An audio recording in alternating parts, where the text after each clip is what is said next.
시청자 여러분 안녕하십니까? 6월 13일 화요일 투데이샷 주요 뉴스입니다. 수도권의 사회적 거리두기 4단계가 처음 시작된 지난 12일 밤 인천 부평구 문화의 거리가 한산하기만 합니다. 이곳은 부평역과 가깝고 패션몰과 음식점, 카페 등이 밀집돼 있어 평소 젊은이들과 퇴근 후 직장인의 만남의 장소로 북적이는 곳이지만 오후 6시가 넘어서 어둠이 깔려도 좀처럼 인파를 찾아보기 힘듭니다.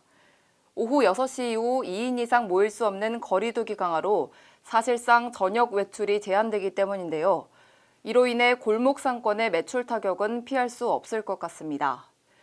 코로나19 확산에 대한 불안감도 점점 커져가고 있습니다. 13일 오전 0시 기준 경기도의 확진자 수가 318명에 달하고 인천은 초등학교 2곳의 집단 감염 등으로 총 56명이 신규 확진된 것으로 나타났습니다. 이재명 경기도지사가 오늘 경기도청에서 긴급 기자회견을 열고 철저한 방역 지침 준수만이 코로나19 4차 대유행을 막고 전면 봉쇄로 가지 않는 최선의 방법이라고 도민들에게 호소했습니다. 그러면서 이 지사는 4차 대유행을 막기 위한 경기도의 조치들에 대해 설명했는데요. 먼저 검사 속도를 높이기 위해 선별진료소와 임시선별검사소를 연장 운영합니다. 이에 따라 평일 오후 6시, 주말 오후 1시까지던 기존 운영 시간을 각각 밤 9시와 오후 6시로 연장합니다. 노래 연습장 영업주와 종사자, 도내 6개 시군 학원 종사자 등 방역 취약 업종과 유증상자에 대한 선제적 진단검사를 확대합니다. 또 콜센터와 물류센터 등 감염 빈도가 높은 사업장 12,097곳에 자가검사 키트를 이달 중 지원할 예정입니다. 이와 함께 확진자 폭증에 대응하기 위해 총 1,589개의 감염병 전담 병상을 확보하고 환자의 적시 치료에 최선을 다할 방침입니다. 일간경기TV는 지난 7월 5일 안양 평촌 시외버스터미널 부지 용도 변경과 관련된 특혜 의혹에 대해 전해드렸는데요. 이 터미널 용도 변경 절차에 문제가 있다는 지적이 일고 있습니다. 안양시가 용도 변경 과정에서 시의회 의견 청취 절차를 생략하고 주민의견 청취도 정식 절차가 아닌 약식으로 처리했으며 국가계획인 국토교통부의 협의도 생략했다는 겁니다.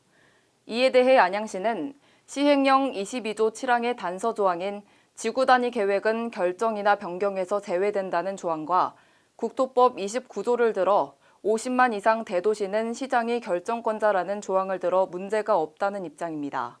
그러나 취재 결과 국토부가 위반하고 결정한 사항은 국토부 장관이 결정한다고 명시한 국토법 조항에 따라 안양 시외버스터미널은 평촌 신도시 계획의 일환이라고 볼 수 있어 안양시의 용도 변경 절차 하자가 있다는 지적은 피할 수 없을 것으로 보입니다.